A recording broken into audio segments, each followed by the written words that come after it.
గౌరెడ్డి సీతారెడ్డి వ్యక్తి press meet పెట్టి కొన్ని వ్యాఖ్యలు చేయడం జరిగింది.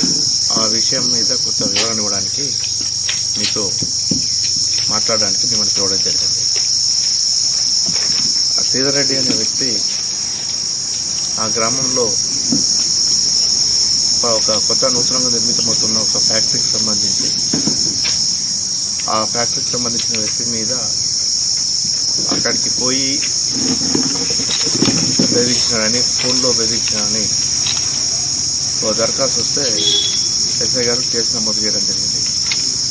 ఆ కేసు నమోదు చేసిన దాంట్లో విచారణలో భాగంగా అతన్ని పోలీస్ స్టేషన్కి పిలవడం జరిగింది. పోలీస్ స్టేషన్కి పిలవడంలో భాగంగా పిలుచుకొచ్చిన తర్వాత అతన్ని కొన్ని విషయాలు అడగడం జరిగింది.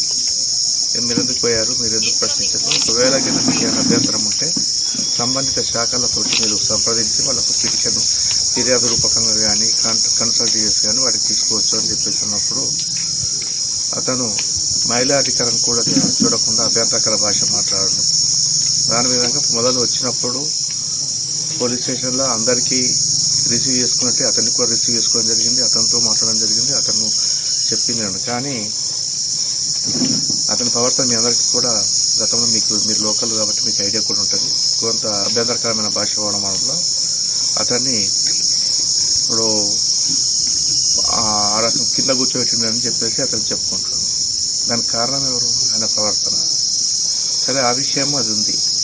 దాని మీద విచారణ జరుగుతుంది. దాని మీద దాని తదుపరి చర్య తీసుకుంటాం.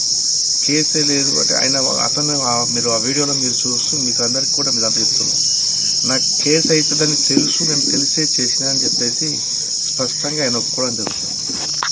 చట్టం పట్ల ఎంత దాని గురించి విధేయత ఉంది, చట్టం పట్ల ఏ రకమైనటువంటి అభిప్రాయం ఉందని దాన్ని బట్టి మీరు అర్థం చేసుకుంటారు. అతనే చెప్తుండు. మీరు నేను కూడా చూసిన ఫుటేజ్ క్లిప్పింగ్. నాకు కేసు అవుతుంది అని తెలిసి ఉంటే ఇప్పుడు నిజమే. దానికి ఇప్పుడు ఆ విలేజ్లో పోలీసు వారు దాంట్లో దేవాలయాలకు ఇచ్చిన దానికి వ్యతిరేకం కాదు.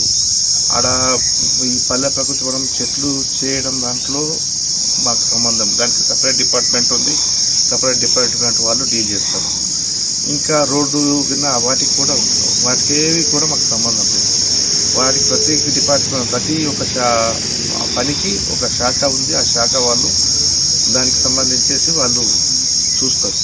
ఇప్పుడు ఎవరికైనా ఏమైనా అభ్యంతరాలు ఉంటే అతనే కాదు ఇంకెవరికైనా కానీ, ఆ ఊరు వాళ్ళు కాదు వేరే ఎవరికైనా కానీ ఎవరికైనా అభ్యంతరం ఉంటే ఖచ్చితంగా సంబంధిత శాఖతోటి సంప్రదించి దాంతో తగు చర్యలు తీసుకోవడానికి ప్రతి వ్యక్తికి, భారతదేశంలో ఉన్న ప్రతి పౌరుడికి స్వేచ్ఛ ఉంది. పోలీసు వారిని దాంట్లో డబ్బులు తిన్నారు ఆరోపణలు ఉంటే ఒకవేళ నిజంగా ఆయన దగ్గర ఆధారం ఉంటే మా పై అధికారులు ఉంటారు. ఆ పై అధికారుల దగ్గర పోయి సంప్రదిస్తే ఖచ్చితంగా వాళ్ళు విచారణ చేస్తారు. దానికి అనుగుణంగా లభించిన సాక్ష్యాధారాల ఆధారంగా చర్యలు తీసుకుంటాం. కానీ ఈ రకంగా చేయడము ఇదంతా ఒక రకంగా బెదిరింపు చేసే కార్యక్రమంలో భాగమని నేను చెప్తాను. ఎందుకంటే అతను నా మీద కేసులు లేవు అని చెప్పేసాను. అతని మీద ఒక 5 కేసులు ఈ కేసులో కలుపుతాను. గతంలో నేను ఈ హంగర్లో పనిచేస్తున్న కాలంలో గతంలో ఒక ప్రైవేటు ఈ వెంచర్ వాళ్ళతోటి ఏదో మధ్యవర్తిత్వము వహించి దానికి సంబంధించిన డబ్బులు అఫ్కోర్స్ ఆయన మధ్యవర్తిత్వం వహిస్తే వాళ్ళకు వచ్చే వాళ్ళు తీసుకోవాలి. వ్యక్తిగతమైనటువంటి విషయం, దానికి మాకు సంబంధం లేదు. కానీ దాని విషయంలో ఆ కంపెనీకి సంబంధించిన వ్యక్తి ఎంఆర్ఓ ఆఫీస్కి వస్తే అతన్ని బలవంతంగా బెదిరించి వెహికల్ ఎక్కించి తీసుకుపోయి పెద్దపూర్ దగ్గర తీసుకుపోయి అతని ఫోన్ లాక్కొని చేసి అన్నప్పుడు అప్పుడు జరిగిన సంఘటన అప్పుడు కేసు అయితే ఆ కేసు నమోదు చేసిండ్రు. ఇన్వెస్టిగేషన్ కంప్లీట్ చేసి కోర్టులో ఛార్జ్షీట్ వేసారు. కోర్టులో మీరు దాన్ని బట్టి కోర్టులో మీరు నిరూపించుకోవచ్చు. మీరు తప్పు చేసిందా తప్పు చేయలేదా అని చెప్పేసి లభించిన పోలీసు వారి దగ్గర ఉన్నటువంటి ఎవిడెన్స్ ప్రొడ్యూస్ చేస్తారు కోర్టులో.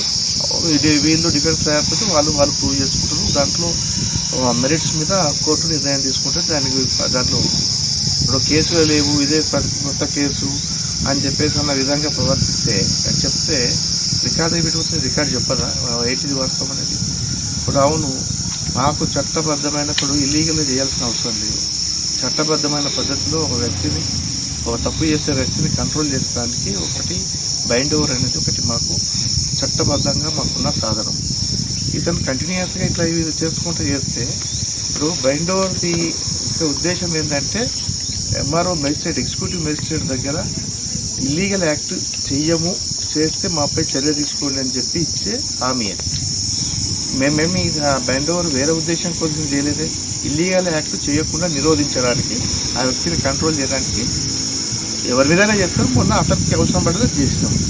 దాని విషయం కూడా దాన్ని బైండ్ ఓవర్ చేసినాం. బైండ్ ఓవర్ చేసి ఎందుకోసం చేసినాం మీరు స్వయంగా ఒప్పుకుంటుంది. అతను నాకు కేసు అయితే తను తెలుసు, నేను కేసు అయిందని చెప్పేసి అంటున్నాడు. ఆ వ్యక్తి కంపెనీ అతన్ని చేసినది మీరు ఉద్దేశపూర్వకంగా కేసు అవుతుందని చేసినప్పుడు మరి దాన్ని అట్లాంటి ఇల్లీగల్ యాక్ట్ను ఆపడానికి ఇట్లాంటి చర్యలు తీసుకోకపోతే ఇంకే చర్యలు తీస్తారు పోలీసు వాళ్ళు.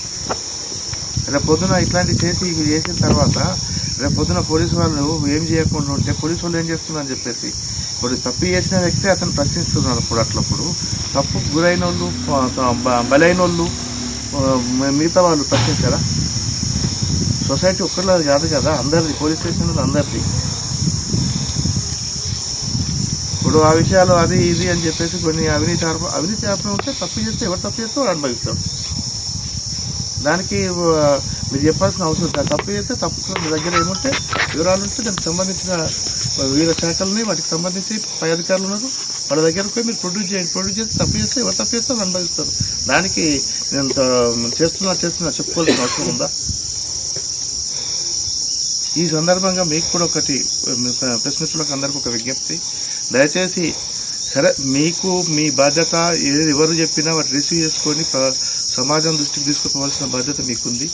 కానీ ఆ క్రమంలో కొంత మీరు కూడా విజ్ఞత ప్రదర్శించి ఏది వాస్తవం మీకు అంటే నేను చెప్తున్నాను కాదు, చెప్పకున్నా కానీ మీకు దాదాపు ఒక కొద్ది మ్యాక్సిమం మీకు ఐడియా ఉంటుంది చూసి దాంట్లో మీరు దాంట్లో విజ్ఞతతోటి కొంచెం చూసి మీరు దానికి అనుగుణంగా స్పందించమని కోరుతున్నాను.